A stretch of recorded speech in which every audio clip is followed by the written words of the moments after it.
दोस्तों नमस्कार। BCW channel में आपका स्वागत है। आज हम लोग एक सबसे इम्पोर्टेंट टॉपिक की बात करेंगे। हमारा टॉपिक होगा सेंसस 2011 और उसमें हम बात करेंगे स्पेशली बिहार की। ठीक है, ये बिहार के लिए ही होगा वीडियो। और साथ में हम देखेंगे सोशियो इकोनॉमिक कास्ट सेंसस जो बिहार में अभी हो रहा है, हम इसकी भी चर्चा करेंगे। दोनों टॉपिक बहुत इंपॉर्टेंट है, एग्जाम में आपसे पूछा जा सकता है, तो इन दोनों टॉपिक को हम देखेंगे। और उसके बाद जो भी प्रीवियस ईयर क्वेश्चन इस टॉपिक से पूछे गए हैं उसको हम सॉल्व करेंगे। ठीक है, तो चलिए हम टॉपिक को स्टार्ट करते हैं। देखिए, सेंसस बिहार की अगर हम बात करें तो हमारा जो भी सोर्स होगा 2011 होगा, गवर्नमेंट ऑफ इंडिया का जो सोर्स है। अब आपके दिमाग में आएगा कि हम सेंसस बिहार की बात कर रहे हैं, बिहार की जनगणना की बात कर रहे हैं, तो जनगणना कराता कौन है? सबसे पहले हमारे लिए जानना ज़रूरी होगा कि जो गवर्नमेंट ऑफ इंडिया है वही जनगणना कराती है। ठीक है, इसका जो होम मिनिस्ट्री है इसी के अंतर्गत आता है कि वो जनगणना कराए। 2011 के बाद होना था 2021 में, जो जनगणना कोविड के चलते एक्सटेंड कर दिया गया और वो अभी तक नहीं हो पाया है, तो हम पढ़ेंगे सिर्फ अभी 2011 वाला। ठीक है, अब देखिए गवर्नमेंट ऑफ इंडिया कराती है, हर स्टेट का अलग अलग अपना डाटा आता है। तो हमारे लिए 2011 का बिहार का डेटा इंपॉर्टेंट है, जो एग्जाम में हमेशा 2 या 3 प्रश्न यहाँ से बनता है। अगर हम थोड़ा सा जनगणना का बैकग्राउंड की बात कर रहे हैं तो सबसे पहले जनगणना का हमें एविडेंस कहाँ पे मिलता है? वो बिहार से ही संबंधित है, इसलिए बता रहे हैं। कौटिल्य का जो बुक आपने पढ़ा होगा, कौटिल्य का बुक है अर्थशास्त्र, इसमें सबसे पहले हमें जनगणना का जिक्र मिलता है। एक एग्जाम में प्रश्न बन सकता है, इसीलिए हम बता रहे हैं। अगर हम मेडाइवर इंडिया की बात करें, मेडाइवर इंडिया में अगर हम आते हैं तो यहाँ पे अबुल फजल, इनका बुक है, आपने नाम बहुत बार सुना होगा, आइन ए अकबरी। आइन ए अकबरी में भी जनगणना का साक्ष्य मिलता है। तो ये दोनों प्रश्न आपके लिए बहुत इंपॉर्टेंट है, एग्जाम में पूछा जा सकता है। ठीक है, अब थोड़ा सा और हम आगे बढ़ें तो ब्रिटिश एरा स्टार्ट होता है। जब ब्रिटिशर्स आते हैं तो वो भी जनगणना करवाते हैं, और उनके टाइम हम देखेंगे सबसे पहला जनगणना होता है 1872 में। इसमें होता है लॉर्ड मेयो। लॉर्ड मेयो जनगणना को स्टार्ट करेगा, लेकिन हर जनगणना को आप देखते होंगे 2011 में हुआ है, 21 में होना था, हर 10 साल के बाद होता है। अगर आपसे पूछ दे कि नियमित जनगणना मतलब कंटिन्यू जनगणना किसने कराया, तो वो होगा आपको लॉर्ड रिपन। लॉर्ड रिपन के टाइम में होता है। ये कब होता है? 1881 से होता है। 1881 से हम देखेंगे कंटिन्यूस जनगणना होगा, 1891 में होगा। ठीक है, 1901 में होगा। ये कंटिन्यूस होगा, हर 10 साल पे जनगणना होगा। तो नियमित की बात करेगा तो लॉर्ड रिपन होगा। पहला की बात करेगा, पहला जनगणना ब्रिटिश एरा में कब हुआ, तो लॉर्ड मेयो का टाइम होगा 1872 में। ठीक है, अब हम बात करेंगे 2011 की जनगणना का। तो अब आपसे सवाल पूछा जा सकता है कि 2011 की जो जनगणना है यह आज़ादी के बाद कितना का नंबर का है। थोड़ा सा इसके पहले हम एक और चीज़ देख लेते हैं। जब ब्रिटिशर्स भारत से जाते हैं तो उसके बाद देश आज़ाद हो जाएगा 1947 में। इसके बाद पहला जनगणना होगा 1951 में। ठीक है, अब देखिए 51 में हो रहा है, 61 में हो रहा है, 71 में हो रहा है, 81 में ऐसे ऐसे होता है। अभी ये जो जनगणना देखेंगे 2011 वाला, ये आज़ादी के बाद से 7th जनगणना है। ठीक है, अगर आपको ये भूल भी जाए तो ऐसे उंगली पे गिन लेंगे। 51, 61, 71 हर 10 साल के बाद हो रहा है। 2011 वाला जो है 7th जनगणना है। ठीक है, अब जब देश आज़ाद हो गया तो 1951 का जनगणना कौन कराया होगा? गवर्नमेंट ऑफ इंडिया कराती है। गवर्नमेंट ऑफ इंडिया का जो होम मिनिस्ट्री है यही कराती है। जो 2011 का जनगणना था, इसका एक स्लोगन था, हमारे लिए इम्पोर्टेंट है, पूछ सकता है, वो है हमारी जनगणना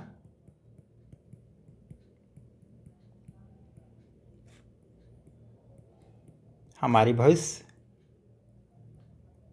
ठीक है, हमारी जनगणना हमारी भविष्य, ये इसका स्लोगन है।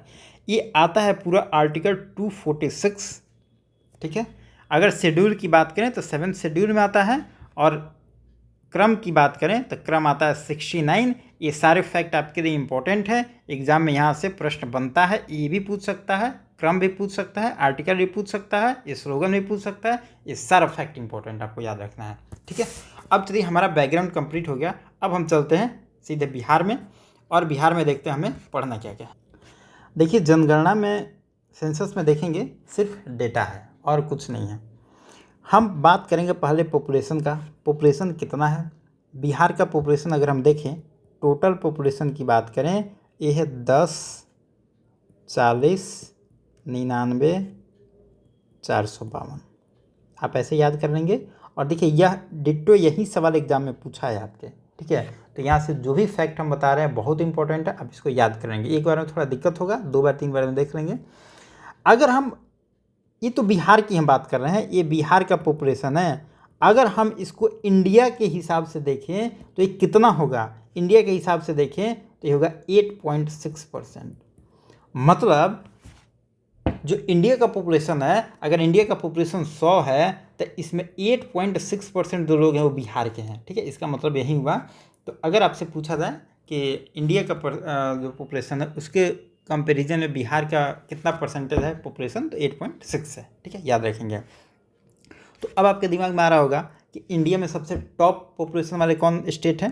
पहला है यूपी, दूसरा है महाराष्ट्र, 3 नंबर पे है बिहार। तो बिहार है 3 नंबर पे पॉपुलेशन में, ठीक है। बिहार में बात करें तो सबसे ज़्यादा पॉपुलेशन किसका है? सबसे ज़्यादा पॉपुलेशन है पटना का।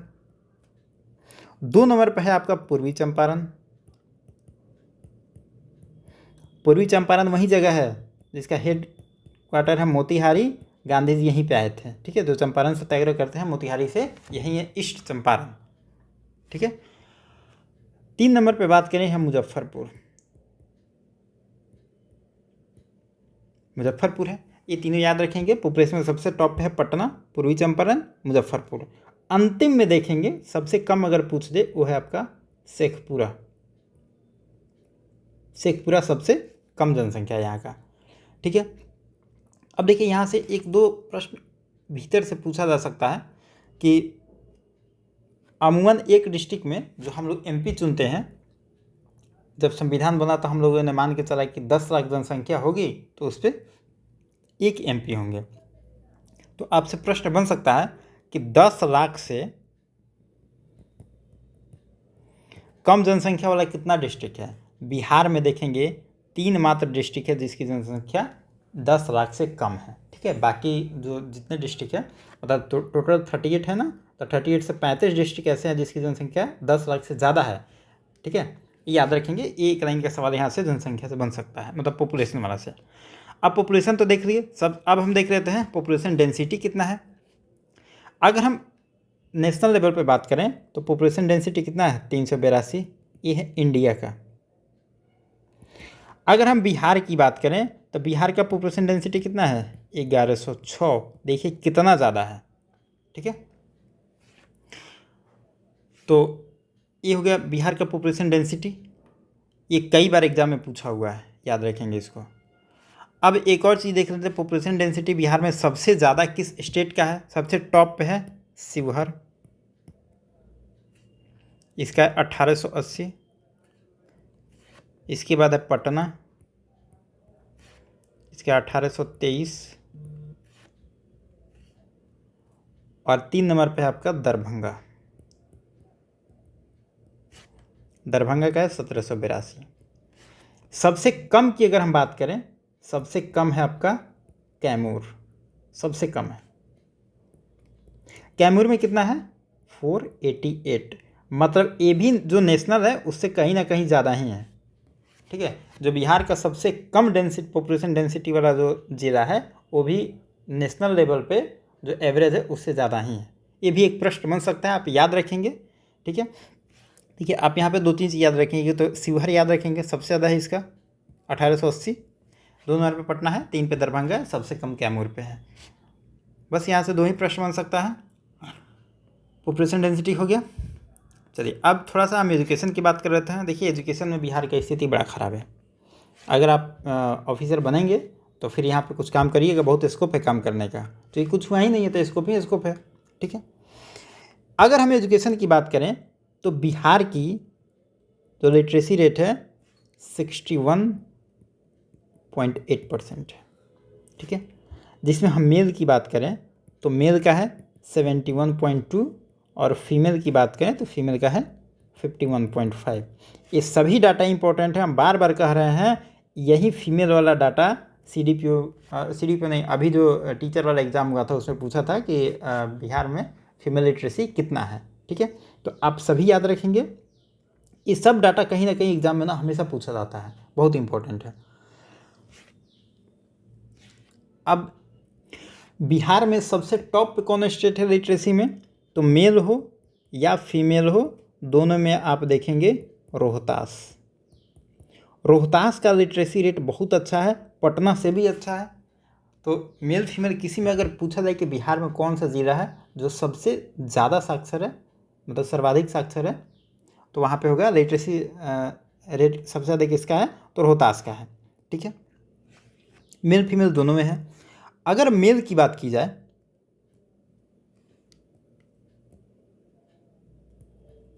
तो सबसे टॉप पे है रोहतास। ओवरऑल में रोहतास है तो मेल में भी रोहतास ही होगा। लेकिन सबसे नीचे की बात करें, यह पूर्णिया। ये एग्जाम में पूछा हुआ सवाल है, आप याद रखेंगे। मेल में सबसे टॉप पे है रोहतास, बॉटम पे है पूर्णिया। वहीं हम फीमेल की बात करें तो फीमेल में देखेंगे टॉप पे तो रोहतास सब जगह है, लेकिन यहाँ पे एक डाटा बदल जाएगा। फीमेल में सबसे जो डाउन में है, सबसे नीचे में है, ये है सहरसा। और अगर हम साक्षरता की बात करें लिटरेसी का, तो 1 नंबर पे है रोहतास, उसके बाद है पटना, उसके बाद है भोजपुर,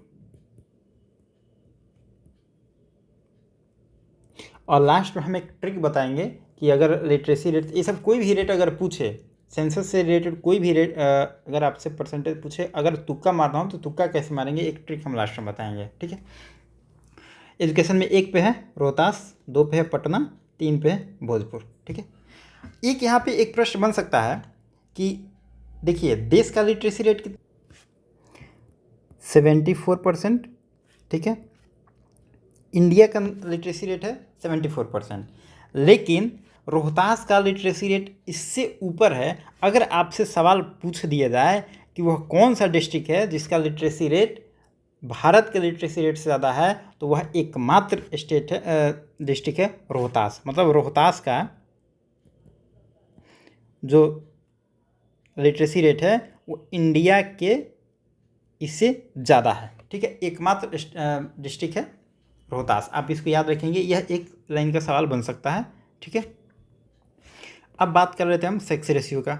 देखिए सेक्स रेशियो की बात करें तो बिहार में सेक्स रेशियो है 918, 918 है। ठीक है, देश में अगर इसका रैंकिंग की बात करें, पूरे इंडिया में बिहार के रैंकिंग की बात करें सेक्स रेशियो में 25th रैंकिंग है। हाँ, यहाँ पे एक चीज़ और देख रहे हैं, एजुकेशन में हमारा जो पोजीशन है टॉप पे है, नीचे से।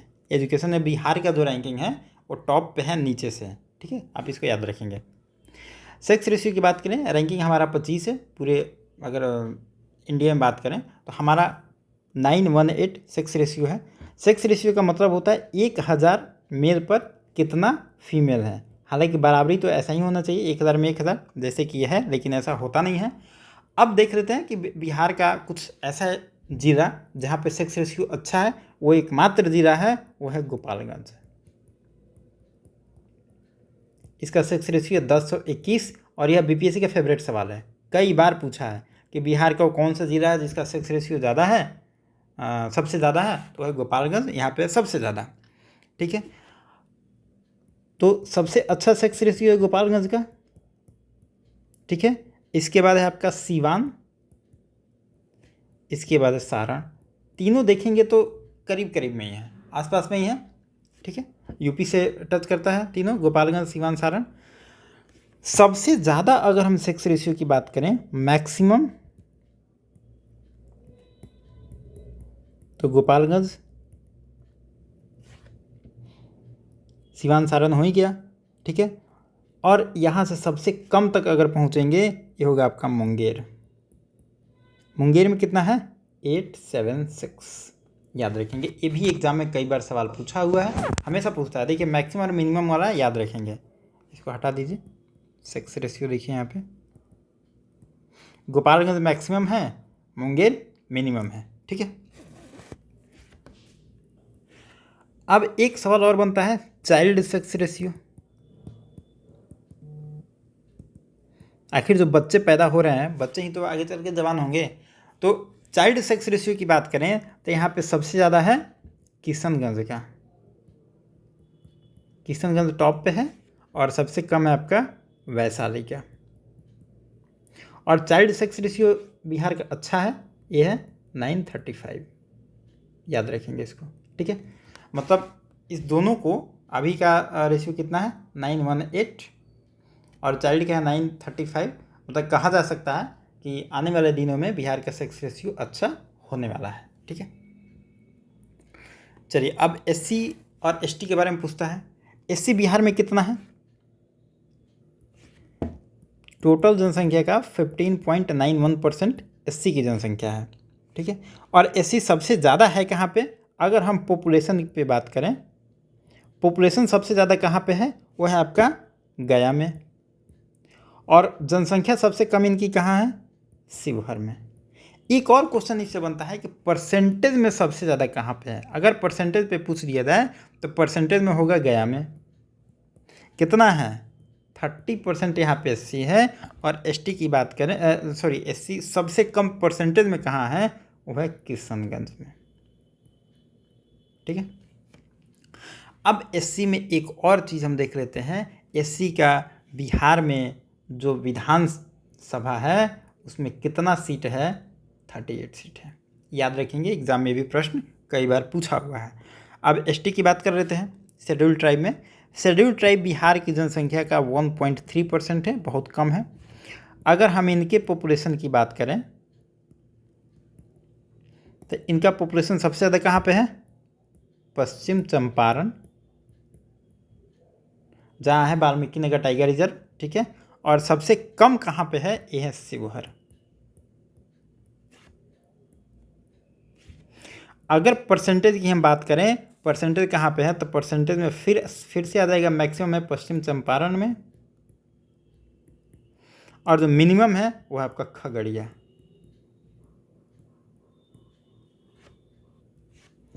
ये आपका 6.35% और यहाँ पे आपका 0.04%। हालांकि ये सब डाटा याद रखने की ज़रूरत नहीं है, नहीं पूछेगा आपसे, आप मैक्सिमम और मिनिमम परसेंटेज और पॉपुलेशन पे याद रखिएगा, काम चल जाएगा आपका।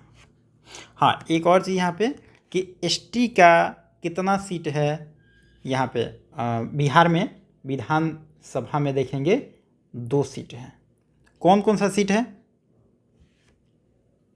कटोरिया और मनिहारी, ठीक है, ये 2 सीट हो गया। अब चलिए हम बात कर लेंगे थोड़ा सा कास्ट सेंसस का, जो बिहार में अभी हो रहा है। इस पर अभी हाईकोर्ट ने रोक लगाया था, फिर स्टे कर दिया कि नहीं अब कराइए, मतलब अब रोक हट गया है, ठीक है। चलिए कास्ट सेंसस हम देख लेते हैं कि किस कास्ट में कितने लोग हैं।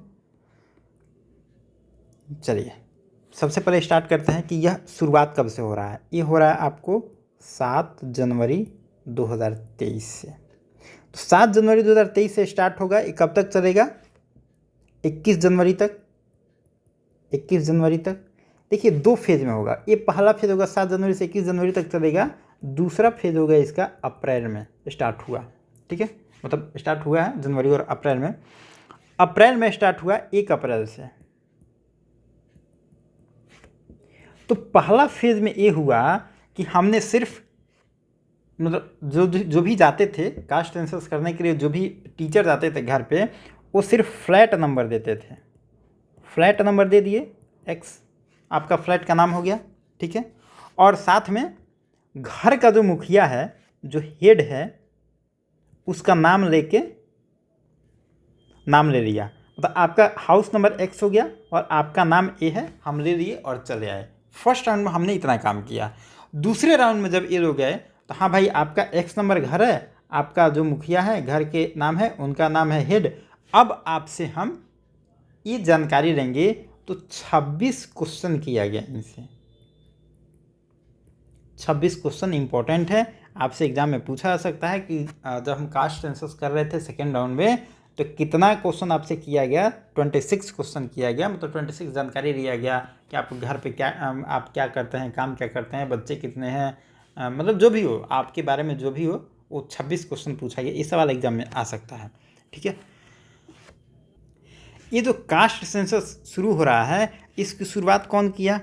चीफ मिनिस्टर ही करेंगे। चीफ मिनिस्टर नीतीश कुमार किए। कहाँ से किए? वैशाली से किए। ये पूछा जा सकता है, बहुत बहुत इंपॉर्टेंट सवाल है। वैशाली से किए। हरसेर एक गांव है, हरसेर गांव, यहीं से इसकी शुरुआत करते हैं। और ये सबसे पहले जो हम बता रहे थे फ्लैट नंबर दिया गया, तो यह एक लिख के, किसी फ्लैट पे एक लिख के मुख्यमंत्री जी ने इसको स्टार्ट किया। मतलब वैशाली का एक गांव है हरसेर, वहाँ पे मुख्यमंत्री जी गए, किसी गांव पे फ्लैट नंबर लिखते हैं 101 और उस गांव के उस घर के हेड का, मुखिया का नाम लेते हैं, पूछते हैं, और यहाँ से ये कहानी शुरुआत हुई। तो आपसे एग्जाम में पूछा जा सकता है कहाँ से स्टार्ट हो रहा है? ये स्टार्ट हो रहा है वैशाली से। ठीक है, ये सब जब चल रहा था तब तक कोई पीआईएल डाल दिया पटना हाई कोर्ट में। तो पटना हाई कोर्ट ने बोला कि भाई जो आप जनगणना ये करवा रहे हैं, 4 मई के दिन में पटना हाई कोर्ट में सुनवाई हुआ, तो हाई कोर्ट बोला कि आप जो जनगणना करवा रहे हैं तो होम मिनिस्ट्री का काम है और सेंट्रल गवर्नमेंट का काम है, आप तो इसको करवा नहीं सकते हैं। फिर केस चला, दलील दिया गया अपना। फिर हाई कोर्ट बोला कि ठीक है, आप जनगणना ही नहीं करा रहे हैं, आप कास्ट सेंसस करवा रहे हैं, करवा सकते हैं। ये जनगणना नहीं माना गया, इसको कास्ट सेंसस कहा जाता है। ठीक है, तो ये जनगणना नहीं है। तो हाई कोर्ट ने बोला कि ठीक है, आप करवा सकते हैं। तो आप अगस्त में देखेंगे इस पर नोटिस आता है कि ठीक है आप करवाइए, तो अगस्त से फिर इसकी काम शुरू की जाती है। तो हमने आपको ऊपर बताया था कि केंद्र सरकार में काम करता है होम मिनिस्ट्री, होम मिनिस्टर के डायरेक्शन में होता है। तो बिहार में कौन करेगा, एक राज्य में कौन करेगा? तो बिहार में एक डिपार्टमेंट होता है, स्टेट में एक डिपार्टमेंट होता है, जनरल